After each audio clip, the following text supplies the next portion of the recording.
Greetings, Earthlings. Greetings, Flow State Jedis and Padawans from all over the planet. Welcome back to Flow State Activation. Today we're talking all about how Flow State is a different realm, okay? It's a different location for you. And I want you to use this analogy for Flow State because I think it's a lot more powerful when you can give yourself this high level analogy or this high level metaphor where when you close your eyes, you go into an alpha state, correct? And through your visualizations, wherever you live in your fantasies is very, very important in controlling your subconscious, correct? So your fantasies are sometimes getting hijacked by media, by different types of influences from entities and different energies that you have no idea what they're gonna do to you. And so oftentimes our fantasies get skewed in a very strange way. Our dreams get inceptioned, okay? Or it's stalled into by something that does not serve us anymore. So once we understand that this is a powerful catalyst, this is a powerful stronghold on you, now you can actually start to take power over this, okay?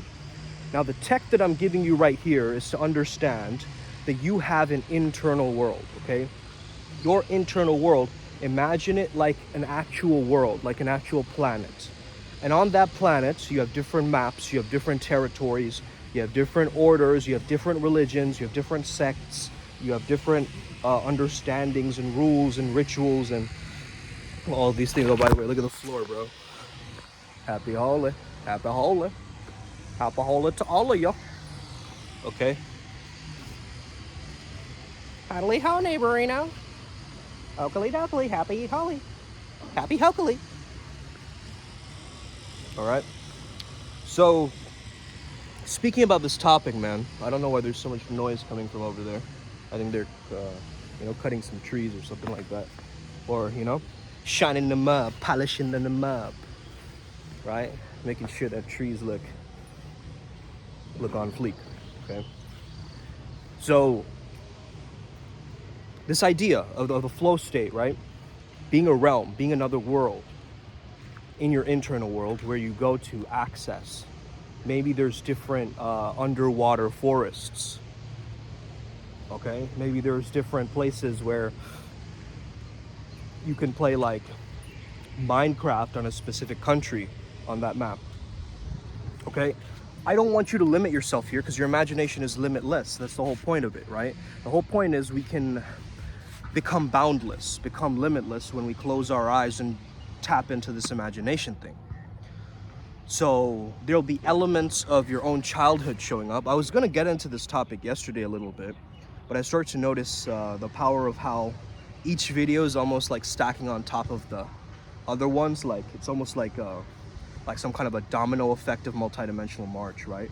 So, today's day 8 and so much has happened within that time frame, you know what I mean? Like I feel like I've leveled up almost every single day, like in multidimensional March. It's wild. But anyway, I was talking about this idea of how I have blonde hair, There's a reasoning for this. I've always respected Eminem and Slim Shady and 8 Mile, right? That scene from 8 Mile creates more Shakti flow for me, which is basically makes me feel excited, makes me feel like there's potential there. There's something in my subconscious that links to that feeling, and it's a rebelliousness, it's a playfulness, it's like this groundedness, it's this what I call protective ferocity, which actually I got from Shani, Lord Saturn, yesterday. And also, Calvin and Hobbes had blonde hair, notice this.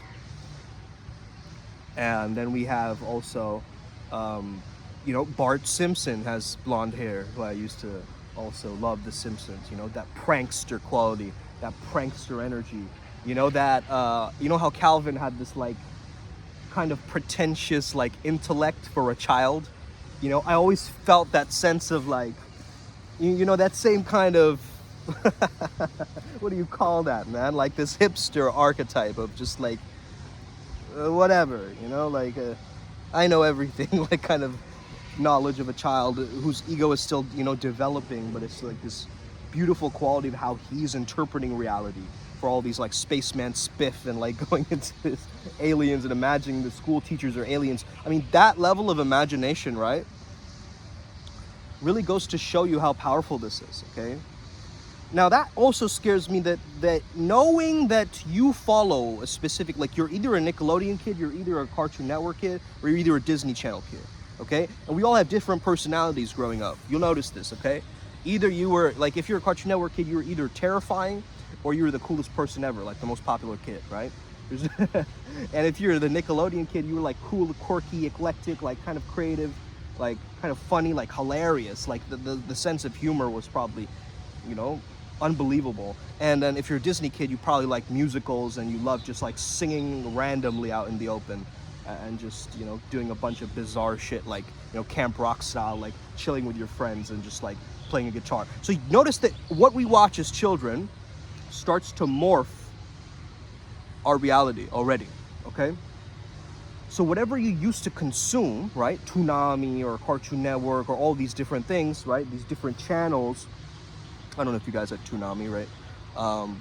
There are these different channels that you're tapping into, right?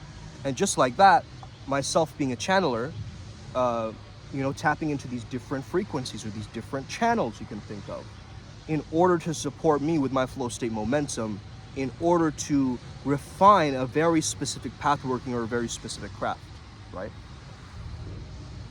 And I want to talk about this because also, if you think about flow state being a realm, you also have to notice that seduction is also a realm like that, where you heighten your senses, you go into a different world in order to do something. If you're just like, hey, you wanna go get some pizza and just hang out, you know, like in my room?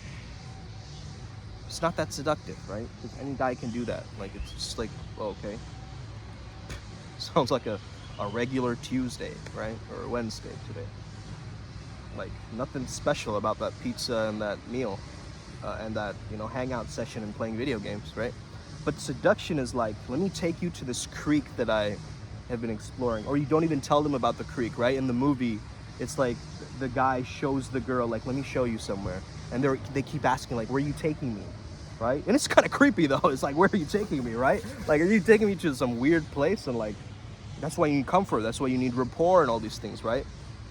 But that mystery and also the verbal acumen, being able to talk in such a way that creates that seductive instinct, that seductive power, you know, that impact and that influence that comes from you transporting this person's mind to a different world, okay?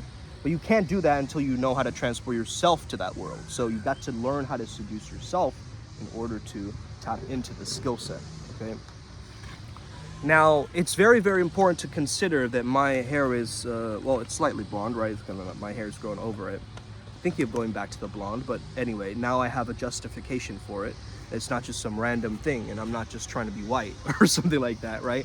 There's this deep concept or this connection in the background that's kind of linking me to this thing, right? In a sense. And, you know, Hermes Trismegistus, okay, one of my gods, one of the people that I learned from, basically, one of the secrets to his intelligence and pathworking is that he's actually one of the creators of language and mathematics, right? Because from him came Pythagoras, Plato, and all these understandings. They're like, Hermes is one of the perennial wisdoms. So, you know, if you have the Hermetic Principles and the Kybalion, if some of you are familiar with this, right? The 7 Hermetic Principles, and then of course the 8th hidden principle, which is, well, you got to watch that video of mine to find out what that is. And, you know, it's almost like in, I think it's 391 AD, they burned down the Library of Alexandria, right? Which had a lot of those Hermetic teachings. So who knows, you know, what was there. A lot of burning, right? Analogies of burning, like witches, or like burning books, or like, you know, that kind of burning of something, like, you know how we burn CDs nowadays? Like that leads me to this understanding of like how much fire has taken over as a theme in nature of ridding something, or, you know, swearing to secrecy and then having that secret come out and then burning something else, you know, like leaked emails or things like that. That's what's happening slowly nowadays, right?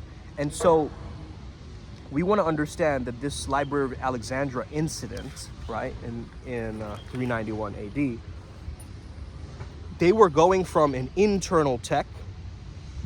They were paying more attention to the internal tech rather than the external tech, okay? Now, the external tech was all about, the outer world. But what the Hermetic Principles made us understand is that it's not only the outer world, it's also the inner world, okay? The inner world, how it affects the outer world, and vice versa. So, when you look at something like all is mind, you have to learn how to apply that in your life, right? You can't just read it and think about it. But really, if you're creating from your mind and you see the power of intention in everything that you do, and you understand that, my mind, taking care of my mind, taking care of my brain, making sure that it's nice and peaceful is required, right? And so when you can really fall in love with this, right? Fall in love with the process of this, that's when you start to manifest on a greater depth, on a greater level, okay? And also, I was watching this monk speak. I believe his name was, what was his name, man? Mingyar Rinpoche or something like that. It was like from a TED Talk. And he was saying something around how, your mind is like the sky, right? And panic or something that shows up is like a storm cloud in your mind's eye, right? In your visualization. So if you just focus on that storm, it'll slowly go down. If you try to hide from it, if you put up turrets, if you try to get a bigger boat to try to, harness or use that storm to, have you level up in some way, now you're causing a lot more complication with the problem rather than understanding that I have to go into a solution frequency. I have to go to this flow state frequency. I have to write the problem down and then do something completely different to divert my mind and not have it be so, Here's an interesting point, right? Because if you're focusing so much on something, you're also taking away from this whole experience around you, right? And if you're only looking at this whole experience around you, then you don't stand for anything, right? You don't have any footing in the natural world. You don't have any of your own opinions or own ideologies that come up, or philosophies that have been influenced by others that come through, and you become almost like a teacher in your workings of your inner mind, right? You just become just a spectator, right? And that's not very attractive in a sense. You know what I mean? Like just a spectator of life. You have to have this kind of like internal ability to be a little bit theatrical, right? To create, like, for instance, check it out. Look at my aesthetic right now, okay? Look at my aesthetic right now, okay?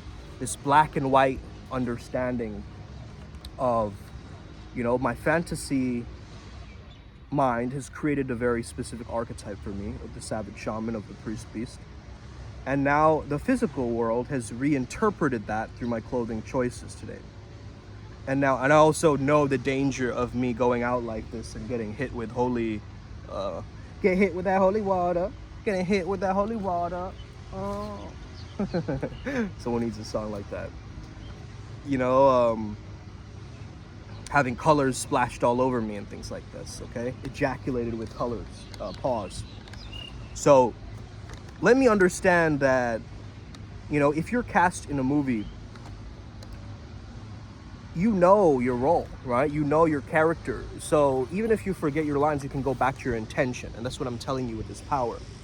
Now, let's say someone's pissing you off, like really pissing you off, right? You can't transmute that energy. It's because your perception allows it that someone is violating this particular boundary of yours. And maybe you're not speaking up about it, or you can't find a way to, get your point across, or maybe you're just tolerating it until it pops at a certain point and you can't hold it in anymore. But in your mind, you're like, oh, I don't want to offend them. I don't want to do this. I don't want to rock the boat. I just want to make sure that everything is peaceful and good. And that's fine. You can be a nice, peaceful little creature. But in this world, you also have to stand up for yourself. You have to keep a strong, sharp spine. And you have to say what you really mean, right, in that moment. to state your intentions very clearly out into the physical universe. Otherwise, it's going to be confused, right? You're saying to the universe, oh yeah, I want to, I wish that I had this much money in my bank account. But, I mean, $14 is okay too, I mean, that's not much. But, that's fine too. And also, I'll have this. And oh, well, that car's kind of cool too. I don't mind that. I mean, that's cool if I get that. But I'm not saying that you're not being clear about what you want. Really become decisive. Become a little bit more opinionated with your ideas and be like, this is what I want. And see it in your mind's eye, that version of you that has what you want. Now, let me go back to this idea of someone's pissing you off, right? Which sometimes happens to me. I'll agree. Maybe it's genetic or something like that. I'm not too sure, because I've noticed my parents do that too. They randomly just get angry out of the blue. It's like some kind of weird, trauma response or something. So I noticed that quality within myself too. It's that Makara energy. I know how to use that wrathful quality to make it my guard dog, rather than, my what would you say? My roadblock, in a sense, right? The thing holding me back. So, let's just say someone points out something to me that I don't want to hear. Oh, your beard is too fluffy, you should put some beard oil on it or something like this. Or, oh yeah, that chain doesn't work with this shirt, you should wear something else. Or, oh yeah, that, why are you not doing this? Or why are you not doing that? Or, some kind of pointing out of your flaws, right? Now, if you're cool with whatever that thing is, you won't get triggered by it. But if you have an issue around that area, you're going to get upset. Let me tell you, your trigger is going to make you feel unstable, upset. Like, yo, this person needs to calm it down, or I'm gonna snap something, or I'm gonna break something. Okay, that's how you're gonna feel. So if the perspective is that they're like a movie, that the character who's been cast in your life to piss you off, right? They've been purposefully put into this drama role of this scene that's happening right now. And and this is my book TPM, right? Just giving you that understanding. Now the drama or the role is happening. And of course, they're not following the script's lines according to how you wrote them. They're editing the lines, and they're kind of like adding their own improvised lines over the script. And so they're saying things which really, change the script or change the play around. And you don't like that, let's say, right? But guess what? The camera's still rolling. So if they say something to you and you're like, what do you mean by that? Right? You can do that. Like, I still do that at times. Like, I notice boom, like my anger coming out and like stating a clear intention. However, what if in the movie, the more seductive response would you just be like, all right, let's do it. Okay? Surrender experiment. I accept whatever is coming up.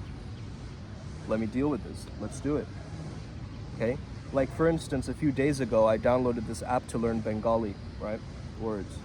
It like says, also like repeats it out loud, like, horshoe, dirkoi. Okay? It like has this like, this robotic voice, like kind of telling you where you've written it and repeating it. It's kind of like a very strange Bengali app, right? And at least I can learn like the vowels and consonants, and I can start reading a little bit of like simple texts, because I do want to read. I know that Bengali is a beautiful language, and I'm missing out on a lot of the richness and the depth and the poetry if I'm not learning my own language, right? And I've never really learned my own language. I grew up abroad most of my life, so I'm not really sure what the beauty of it possesses. But I do know that, Tagore was homeschooled, and the fact that he was like this extreme productive ninja, right? Would like used to write all the time and like create and like sing and like, do all of these hyper creative things. That I remember doing these things as a child, just doing hyper creative things, like creating an entire storyline out of action figures and just living in that reality, But also that would make me stay in my own head quite a lot, right? And I realized this. And now I understand that there's a different fascination for me, and that is getting into such a state of mind where nothing else matters but just what I'm doing. The peace and the bliss from that has transcended other elements of my life, and that is the flow. Okay? And I would have never thought that I would be one of the pioneers in this field. It could be that I'm just exploring, these different things, and that perspective shifting paradigm of me finding these awe-inspiring states of mind has given me more of almost like an inner lantern that glows. You know how Robert Greene calls charisma this inner lantern, right? It's like a glowing energy, if you get that. This glowing energy is almost like, how would I describe it, man? It's like an inner glow that you have. And when you can have that inner glow, you want to radiate it at the top of your head, bring that energy down. Notice that this glow, it's like your eyes light up when you're talking about something you're really excited about, right? Like you're going boom, and all the energy is like in your heart space, and it just wants to emanate out and connect with others and broadcast it onto the world, right? And then you feel this sense of like all your senses are a little bit heightened, a little bit activated, like you're paying more attention to certain things that you're doing, right?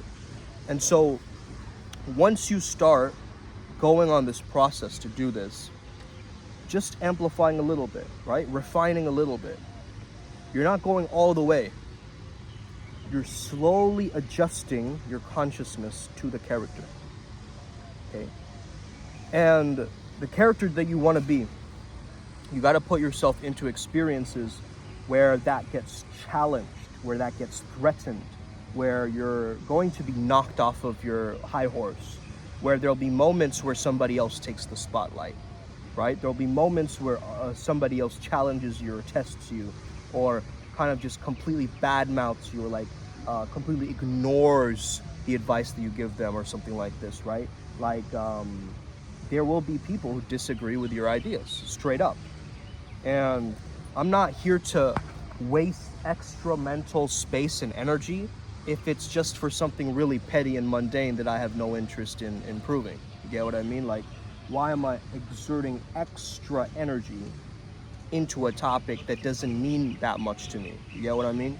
Like, it doesn't mean anything to me in a sense. It's just something that's in the back of my mind that is consuming a lot of my time, energy, and maintenance. You get what I mean? So being able to come from this angle where you're not being attached to, what this physical world is just giving you, but rather you can access your own mental space. You can go into your imagination and find a solace or a comfort there, right?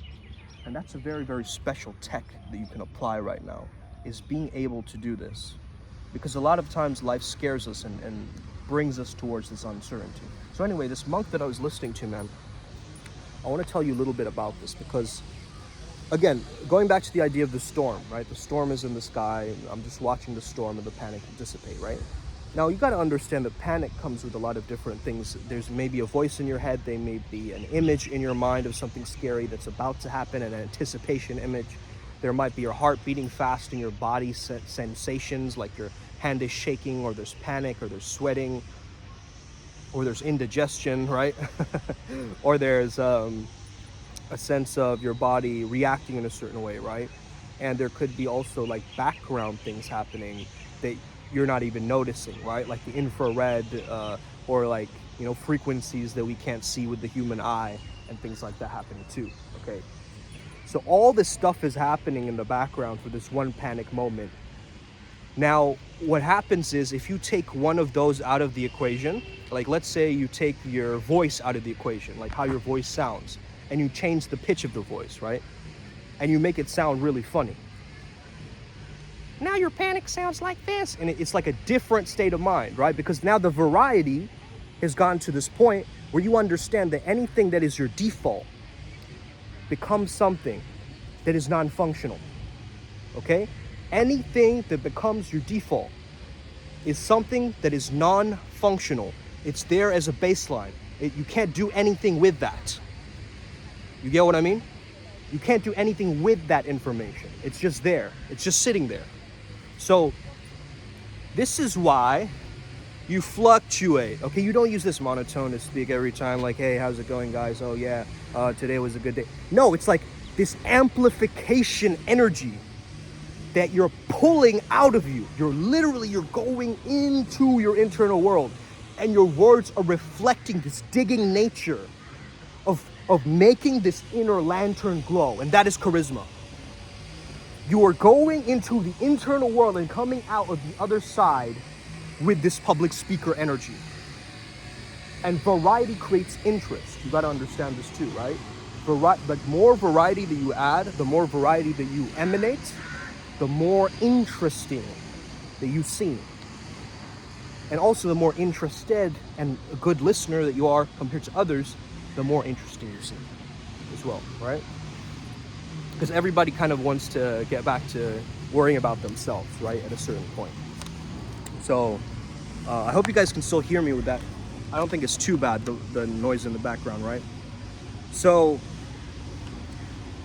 you know, I've reached this paradox in my mind about a certain thing, and that is that, you know, in order to seduce, you need to give effort. But then after a while, that effort also becomes effortless because now it's a part of, let's say, your character archetype, right? It's not different or a different state of beingness for you. So if seduction becomes your default, it becomes non-functional, right? So this is why we constantly refine the image and we make it greater, right? That's what evolution is. That's what optimization is. That's what self-improvement is. That's what, you know, personal growth is. Any actualization, you know, enlightenment, all of these words are just taking you down the path of understanding yourself with greater clarity, greater depth, and seeing yourself in a light that you truly respect. It's recognizing the inner lantern that will live on after you know, end or decay from this world. Your body will start to slowly decay, right? And all that will be left is these characteristics, these non-functional characteristics, but it's how you're being portrayed in a sense too. So that confidence, we envy that in other people. When we see that someone else is doing this, we want an aspect of that within our own lives, you get it? And so that creates the merging. And also the higher testosterone that you have as a man, the more effort you will actually give into something. So if you have that rakish quality that you want to go out and be like this cosmic fuckboy, then you can do that. But then also there's another aspect of it where, you know, women with higher T creates a level of, you know, irritability, and it won't be as attractive to a male, obviously, to have that same level of energy, you know, around you as you're doing that. So once you understand that, you know, ambition or getting something or improving your life is not this superficial thing, it's not this cocky thing. And a lot of people have a negative instance of this word, and this word is called ambition, okay? When you're ambitious, you're working towards something. This is one of the most attractive qualities that you can have as a man, especially in this generation, okay? This ability to know that, hey, I don't have the record deal. By the way, I'm a part of a record label now called Monk Life Records. Shout out to Zay, okay? Doing it big. We're doing it big in IMC Nation, man, and I'm getting back into recording music, okay? It's gonna be exciting. Very excited for this process, and hoping there's a lot of gold, alchemical gold on the other side of this, which I know will be. There definitely will be. So going back to this idea, right, of getting into this mindset where you understand that it's not so much about what you're doing or what you're saying, but it's much more so about your beingness and your character that you've created over a long period of time, that you've been harnessing and harboring these different traits. And some of these traits are, let's be honest, they're shadow traits, right? They're traits of yourself that aren't really functional yet. They aren't very accessible yet, in a sense, right? When you can access these powers, they become a lot more refined and considered to be like almost the alchemical gold example that I was saying, right? So when they can be used in a certain way, that's when the power takes over. But when they're not being used, they're kind of in the storage unit, sitting there. And this is what I want you to pay attention to today. Is you want to go into this world and understand, do other people have access to that world? Let's say you're in a relationship with somebody. Will you bring them to that Minecraft forest? Will you bring them underwater? What does this mean? What does this metaphor mean? Let's say you're dating somebody. They have a history in ballet. They know the ballet language. They understand the ballet. Now you're trying to adjust that ballet experience through your own life, through understanding, maybe flexibility, and you're doing yoga in the current day. Are you going to let that person, like if that person comes to you and tells you some valuable datum, right? Like some random valuable datum where you're just like, oh wait, that actually makes sense, or yeah, that actually fits together quite nicely with what I'm doing here. What are they doing? They're sharing their flow state with you. They're sharing their own internal space, their own imagination, and their own past life, right? Not past lives, but their younger life with you. And maybe that person can teach you something about flexibility from a ballet angle that helps you with your modern day yoga practice. And once you can make this key shift or relink these two things together, religion, right? Relink them, then you can find the proper protocol. By the way, there's someone who reached out to me. I forgot your name, your username. However, you were talking about starting a flow state religion, or you have started a flow state religion called Ordo Neptuni, based on the secret teachings of Atlantis and Neptune and Poseidon. And hopefully I'm gonna have this person on a podcast so we can talk more about this, because I want to also create some kind of a flow state religion around this. I think that there's way too many interesting points and datums and interesting topics around this that we can't miss out on this flow state philosophy, from Taoism to Epicurean ideals of you, and then there's eudaimonia and the positive psychology angle of it, and then it goes into maybe even the Greek myths of them having ichor, which is like the blood of the gods, and then them having kaikion, which is like this psychedelic type of drink that they used to have that used to put them into altered states of mind, right? And we have soma in our culture, and all these different ritualistic things or drinks or these psychedelic experiences. Like we have bhang here that we drink in a holy time, right, which is holy right now, right? And so it's this marijuana drink that puts you into an altered state of mind, okay? And so understand that we are actually trying to, in different cultures, we've been obsessed with altered states and mystical states. That's what we're really craving. I mean, the goal of religion is to get to that oneness, that feeling of integration, a feeling that I am complete, right? But unfortunately, a lot of religious ideals creates more separation, and it creates more like dogmatic boundaries, so much so that narrow path starts to become more so a jagged and crooked narrow path, okay? Where you can't find the flow state essence through too much structure, not enough edge, not enough fluidity, not enough ease, right? Letting go, being effortless with it. Letting the words come to you and not fighting for the words like you're looking for change at the bottom of your pocket. It's more so like bubbles coming up in water. Like that's the difference, the main difference between this. So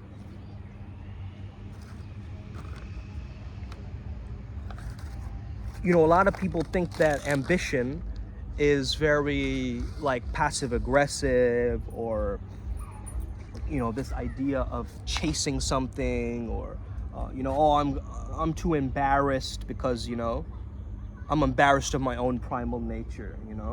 Yes, I find someone attractive and I'll tell them, but they don't always reciprocate, and I don't feel good about myself. okay? Well, listen, man, it starts with a single thought, a single decision for you to change that reality around, okay? Oftentimes, it's not the fact that you're actually being rejected. It's the fact that you're in a paradigm that isn't supporting and reflecting the magnetism that's coming into your life, the luck that's coming into your life.